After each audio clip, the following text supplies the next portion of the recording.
Hello everyone, आज का हमारा टॉपिक है अबाउट पैंक्रियाटिक जूस। आज इस वीडियो में हम पैंक्रियाटिक जूस के कॉम्पोजिशन के बारे में और फंक्शंस के बारे में डिस्कस करेंगे। पार्ट 2 ऑफ वीडियो में हम mechanism of secretion of pancreatic juice के बारे में डिस्कस करेंगे। तो अगर हम पैंक्रियाटिक जूस की डेफिनेशन देखें तो पैंक्रियाटिक जूस बेसिकली एक डाइजेस्टिव जूस है जो कि पैंक्रियाज के एक्सोक्राइन पार्ट के द्वारा रिलीज होता है। The digestive juice secreted from the exocrine part of pancreas is known as pancreatic juice, है ना। अब आप लोगों को ये मालूम है कि जो पैंक्रियाज है ये एक डुअल ऑर्गन है। डुअल ऑर्गन हम इसलिए बोलते हैं क्योंकि इसके बेसिकली दो पार्ट होते हैं, एक एंडोक्राइन पार्ट और दूसरा इसका एक्सोक्राइन पार्ट। अगर हम पैंक्रियाज की लोकेशन देखें तो ये बेसिकली स्टमक के पीछे की तरफ लोकेटेड होता है in close association with duodenum, है ना। तो जो ड्यूडेनम का जो सी शेप का जो स्ट्रक्चर होता है उसके अंदर ये जो बेसिकली फिट होता है, ठीक है, as you can see in the diagram. अब ये जो पैंक्रियाज है it consist of head, body and tail. तो जो सामने वाला पोर्शन है इसको हम हेड बोलते हैं, जो मिडिल पोर्शन है दैट इज द बॉडी, और जो पोर्शन टेपर करता है उसको हम बोलते हैं टेल।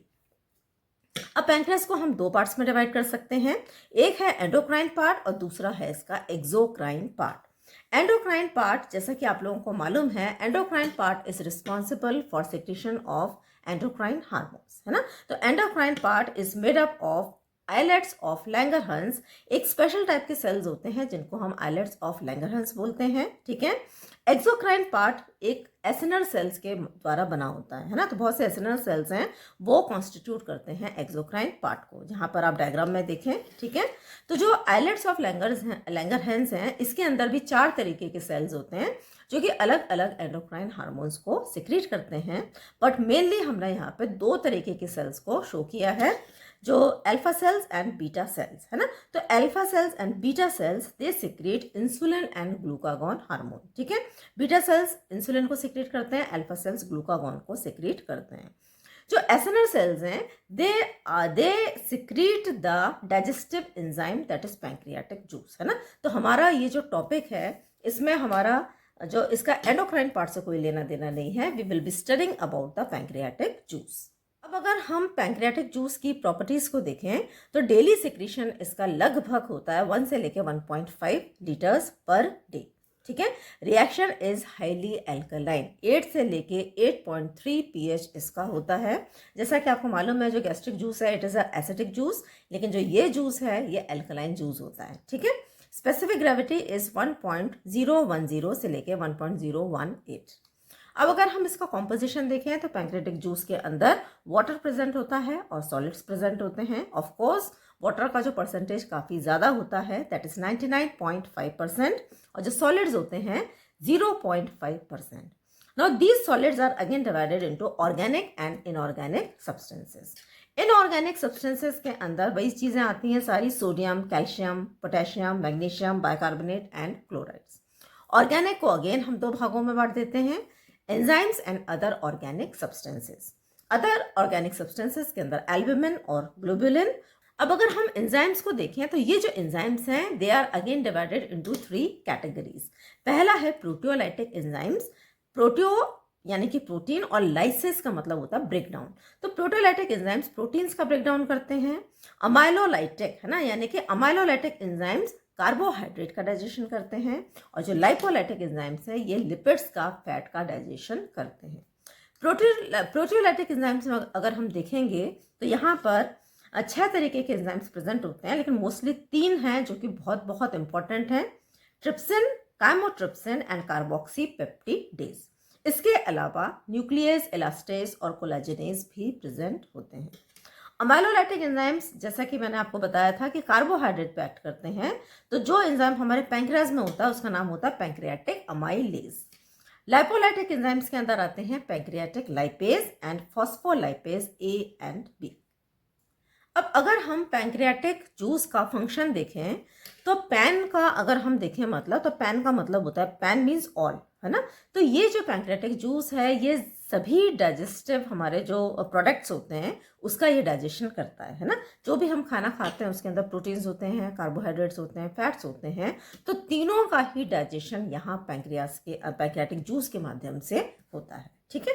तो फंक्शंस अगर हम देखें तो जो सबसे पहला फंक्शन है that is neutralization of acid chyme. अब जैसे ही हमारा जो खाना है वो स्टमक से इंटेस्टाइन्स के अंदर आता है तो बीच में पैंक्रियास ग्लैंड होती है और पैंक्रियास अपने सिक्रीशन को जोडेनम के अंदर भेजती है, ठीक है। तो यहाँ पर जो फूड हमारे स्टमक से आता है वो उसको हम एसिड काइम बोलते हैं क्योंकि वो एसिडिक नेचर का होता है ना। जो हमारा गैस्ट्रिक जूस है इट इज़ हाईली एसिडिक, ठीक है। तो वो इसलिए हम क्या बोल रहे हैं, सबसे पहला स्टेप क्या होता है कि ये जो एसिड काइम है इसका न्यूट्रलाइजेशन होता है क्योंकि जो हमारा पैंक्रियाटिक जूस है ये अल्कलाइन जूस है। तो अल्कलाइन जूस एसिडिक के साथ में मिल के इसको न्यूट्रलाइज करने का काम करता है। Pancreatic juice is rich in bicarbonates.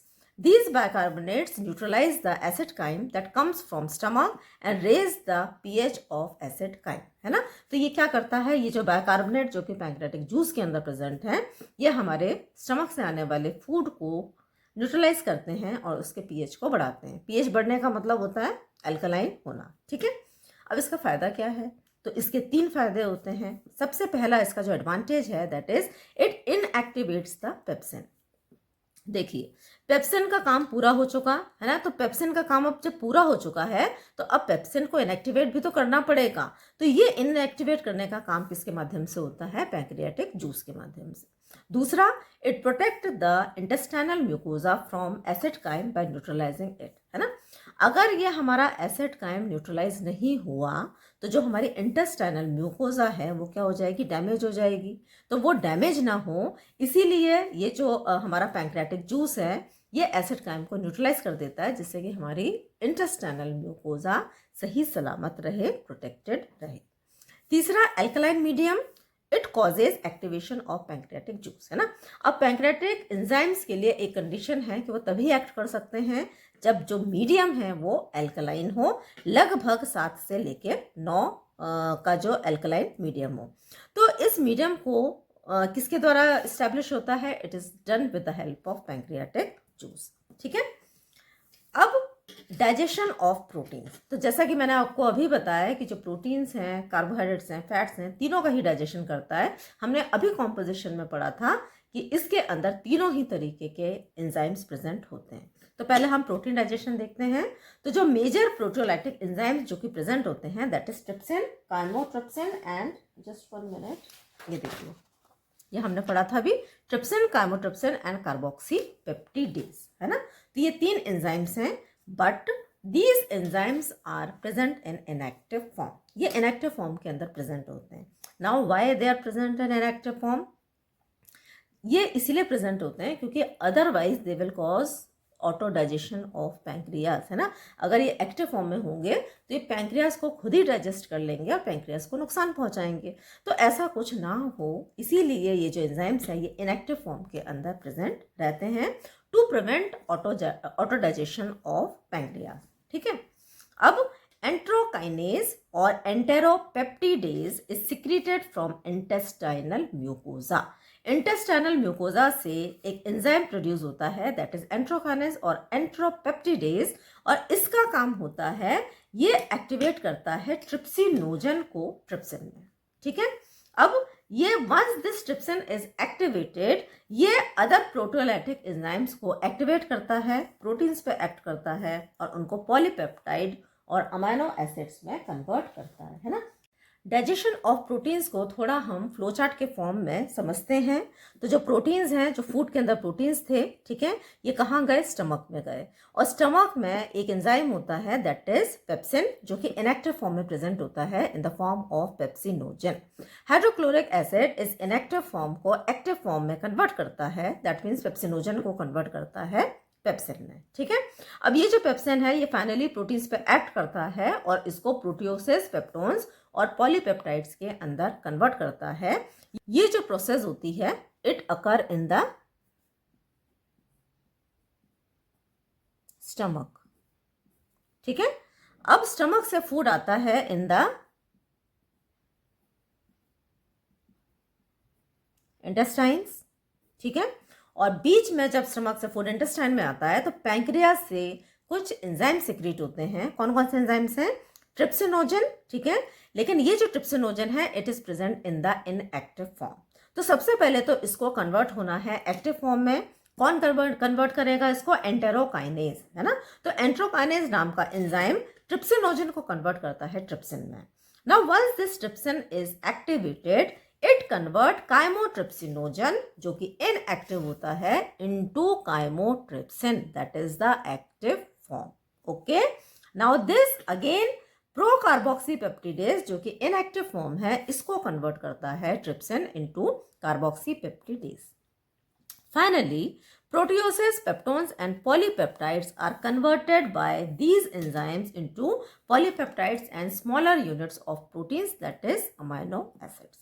ठीक है, अब यहाँ पर हमने अभी पढ़ा था, देखिए हमने ट्रिप्सिन, काइमोट्रिप्सिन और कार्बोक्सीपेप्टिडेज के बारे में पढ़ लिया। अब 3 एंजाइम्स और हैं, न्यूक्लियस, इलास्टेज एंड कोलाजिनेज। इनके भी छोटे छोटे से फंक्शन हैं। जो इलास्टेज है ये भी प्रेजेंट होता है इन द इनएक्टिव फॉर्म, है ना।